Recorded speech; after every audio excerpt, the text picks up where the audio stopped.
Welcome to YLC, the Young Leaders Committee that promotes and grows youth leadership that ensures the future leaders lead from today by educating and inspiring them to soar higher and higher.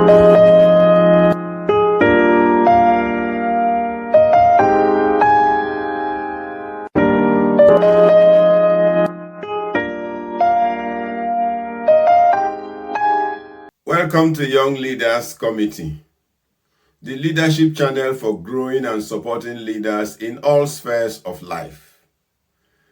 It's exciting to be on our Young Leaders International Forum.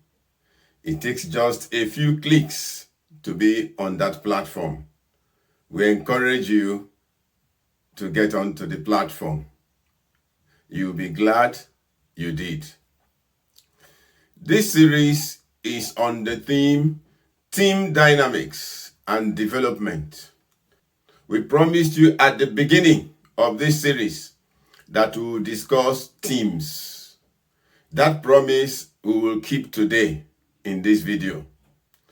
The focus in this video, therefore, is promoting teamwork. Promoting teamwork. Let's begin by looking at what a team is.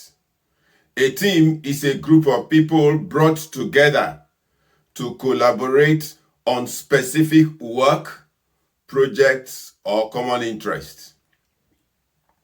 It could also be looked at as a group of people who perform interdependent tasks toward accomplishing a common mission or specific objective. An organization can have a number of teams, but that will require careful alignment of all the teams. As teams and individuals link with each other, internal and external interrelationships and cooperation will be needed. These are what we refer to as teamwork and network of teams.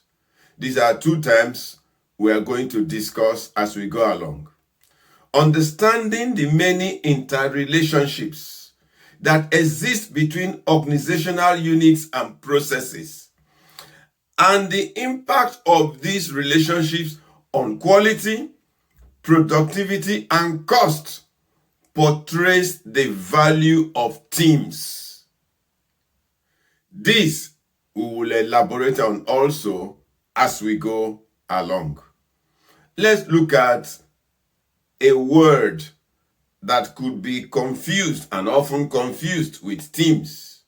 So we want to look at teams and departments in organizations. Are they the same? Are they different? What are their similarities? For the purpose of clarity and avoidance of confusion, teams are not the same as departments.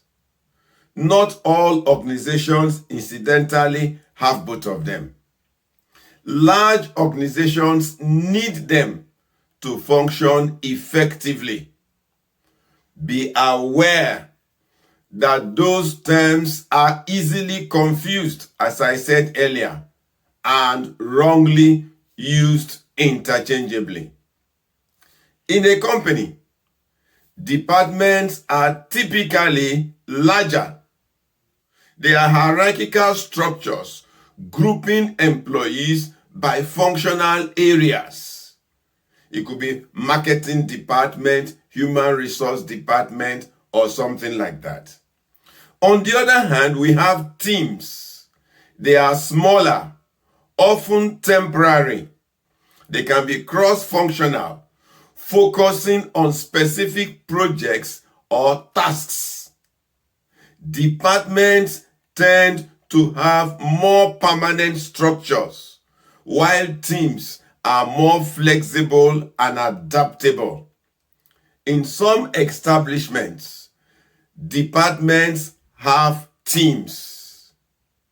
However, in general English language, it could be right to say that a department is made up of a team of people, but that concept should not be brought to industries and business settings. However, just take note of that. Departments are usually broader in scope.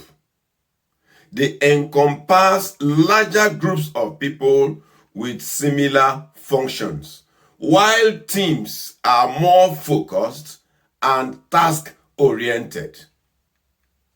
Departments tend to be more rigid and hierarchical, while teams can be more flexible and collaborative. Different leadership styles might turn their uses around. Different leadership styles might turn the uses of these terms around, but ideally, departments are bigger and might have teams in them.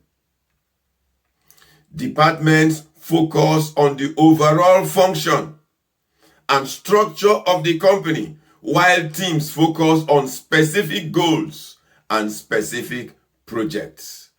Let's now go on to look at teamwork.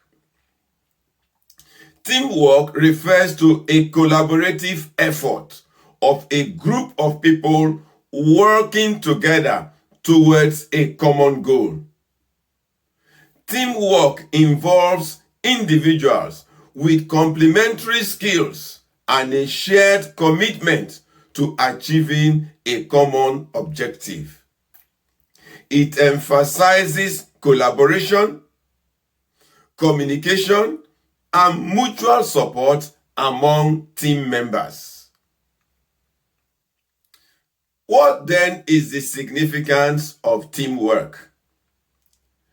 Teamwork is significant because it allows for the pooling of diverse skills, perspectives, and ideas, leading to increased efficiency, creativity, and problem-solving capacities.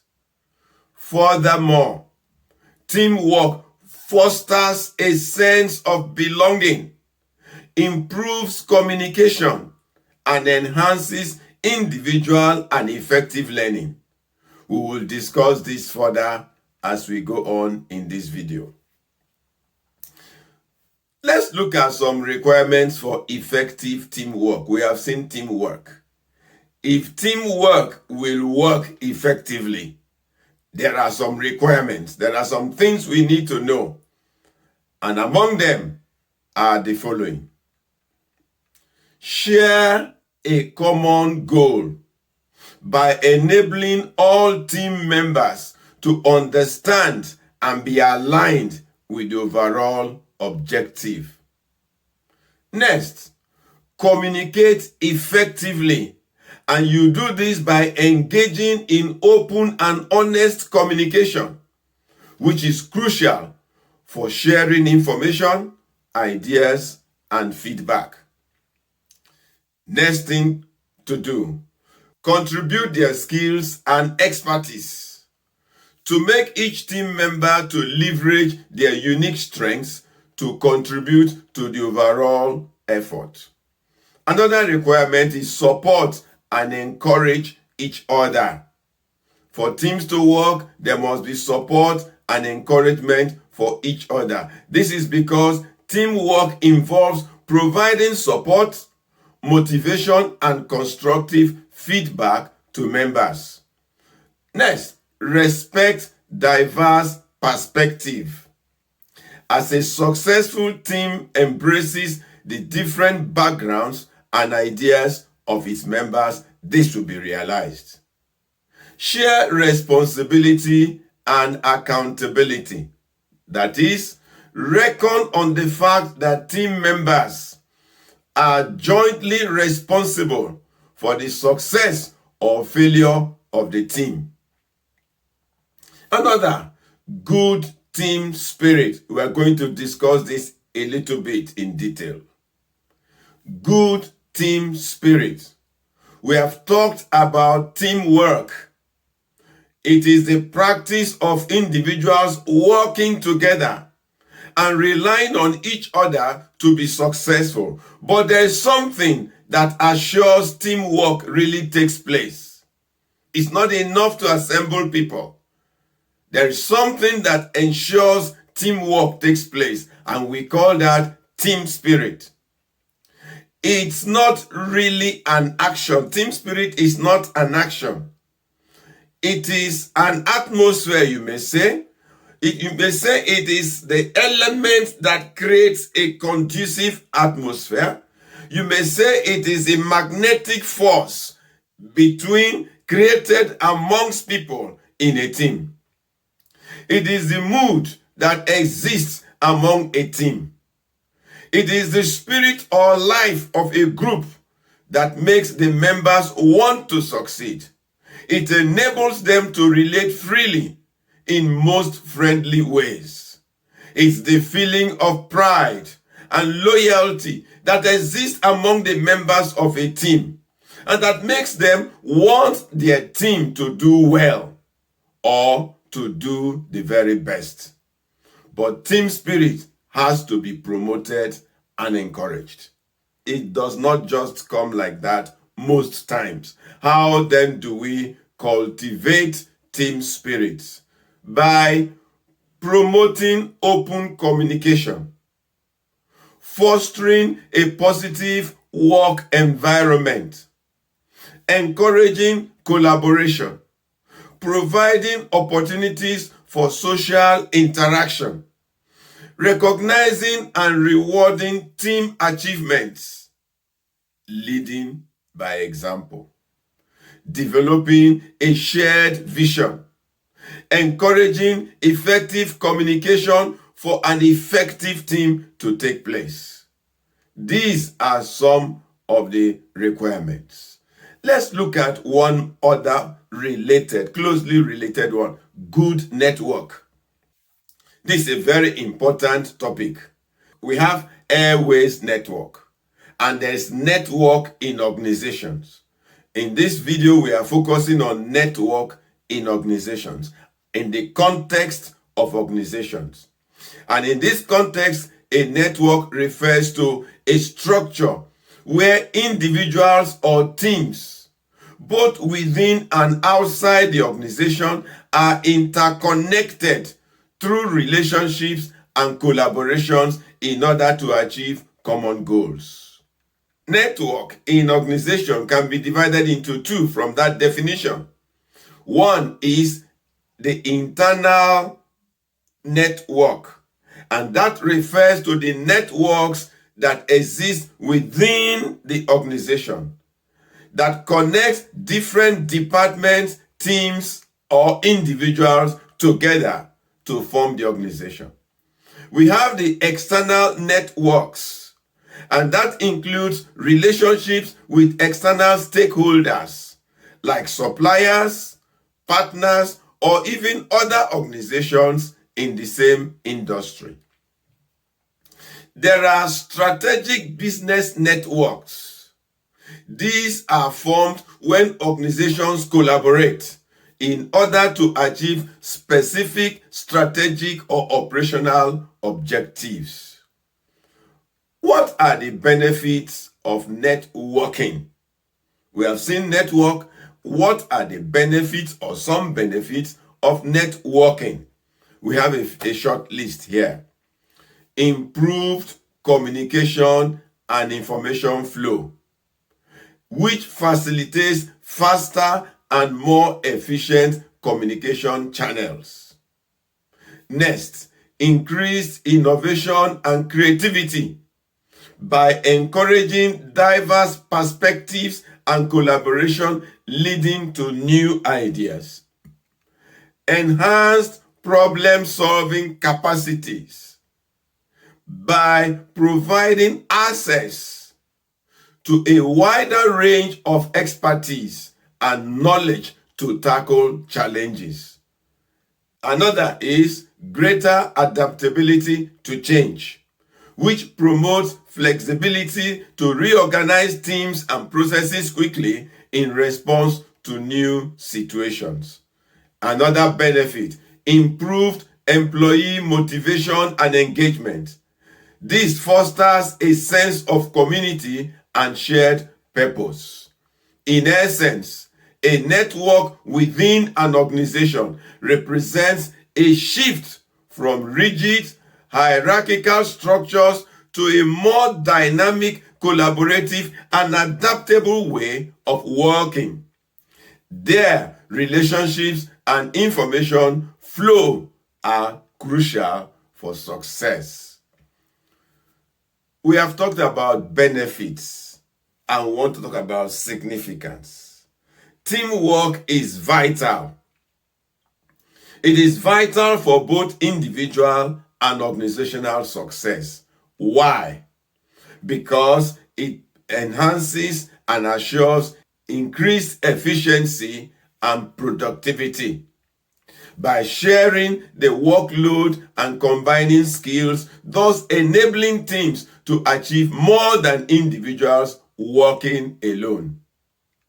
Again, it enhances creativity and innovation by promoting diverse perspectives and collaborative brainstorming, which leads to more innovative solutions and creative breakthroughs. Another is that it improves problem solving as it encourages teams to draw on a wider range of knowledge and experience to address complex challenges. Another significance is that it promotes stronger relationships and morale by fostering a sense of belonging, building trust, and improving communication among colleagues. This leads to a more positive and supportive work environment. Another significance is that it reduces stress and burnout by promoting and sharing responsibilities and workloads, which prevents individuals from feeling overwhelmed and consequently contribute to a healthier work-life balance. Another significance is that it facilitates the development of individual skills by providing opportunities for individuals to learn from each other, expand their skill sets, and grow both personally and professionally. It enhances organizational performance, and it does this by fostering collaboration and synergy, contributing to achieving organizational goals and improving overall performance. Now, let's go a step further to look at establishing teams on solid grounds. Teams must be on solid grounds to achieve their goals.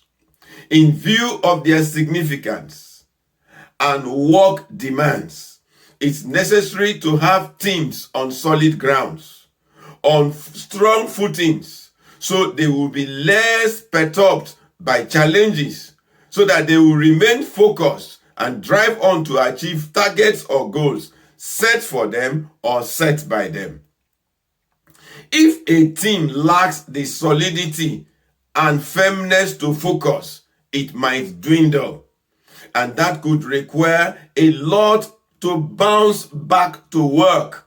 It might take considerable work time, resources, and rebuilding confidence for members to get back to work. Solid ground might entail the required legal or administrative authority to act. It could be the specification or delineation of jobs and approved modalities, take-off funding, and some bureaucratic elements and demands. And one may ask, are the requisite logistics available for expected good performance? All of this will determine the solid ground on which a team stands or builds on. Proper and adequate briefing is a contributor to making the ground of operations solid for teams. Sensitization and getting each member and the team also in top spirit is essential in determining their takeoff speed and sustained rate. Another essential solid building block that is often taken for granted is ensuring and helping team members to know each other fairly well, to appreciate and accept each other, be stimulated to understand how personality differences and even conflicts should be managed for the common good. Make concerted efforts to resolve any existing personal differences so they could forge a common front. Where this fails to produce a smooth takeoff or sustain the sale, take appropriate steps to reconstitute the team. A house divided against itself cannot stand. People can't forge a common front except they agree to work together. Executive fiat has its limit in such circumstances. Please take note. Now, how do we sensitize team members for optimum results or performance? Teams need appropriate motivation. It's needful. It works and pays high dividend. But the questions are, who does the sensitization? How is it done? And what is the result? What comes out of the exercise? These are critical management questions that could determine the success or failure of the team. Sensitizing aims to create a more inclusive and empathetic environment where all team members feel respected and valued. This leads to improved communication, collaboration, and overall team performance. Take note, sensitization entails the following. And as a leader, you will need to take very good note of them. 1. Getting members to be aware of the task ahead and get them to reflect deeply on the importance of the task ahead. Encouraging open communication and active listening to understand different perspectives and avoiding interruptions or dismissive behavior. Getting members to understand diverse needs and perspectives and providing requisite information and support. Another, building empathy and compassion for their colleagues through activities that promote understanding and connection. Another, addressing potential biases and possible aggression by offering education or implementing strategies to prevent such behaviors in the future. Another, promoting continuous learning and improvement by regularly soliciting feedback, providing training, and adapting team practices to better meet the needs of all members. By actively engaging in these practices, teams can create a more inclusive and supportive environment that fosters trust, respect, and collaborations. That will ultimately lead to improved performance and a more positive team dynamic. The next subtopic we want to look at is sharpening the focus of teams. Sharpening the focus of teams.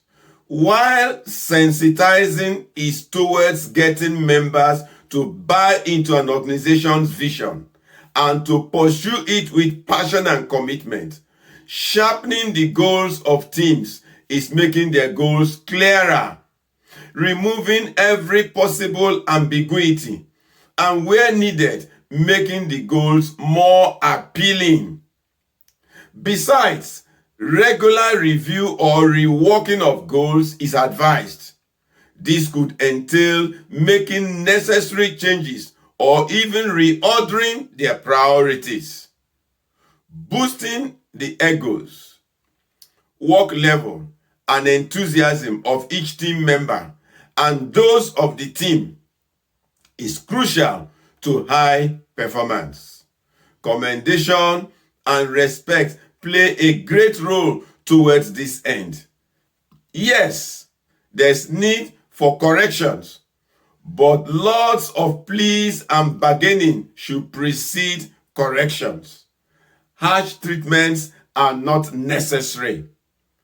Same for frequent threatening with sack or with punishment. They don't work. They discourage. Teams can be torn apart when members notice preferential treatment. So ensure every member is given their due regard and their due reward. Collective allocations should circulate evenly and equitably. Leaders must be seen to be fair and just. Final word: promote teamwork and your organization will get to the sky. Thanks for watching. Did you pick anything new? Do you disagree with any thoughts expressed? Is there something you would like us to know or to bring forth here for discussion? Please send them to the comment section or via our email displayed on the screen. For your information, our international forum has commenced. We held another quiz in May. The next quiz will be coming up in August. The prizes are handsome and worth the effort. Decide to be part of the next. And for your information, our quizzes come in February, May, August, and November. Thanks for your time. Bye.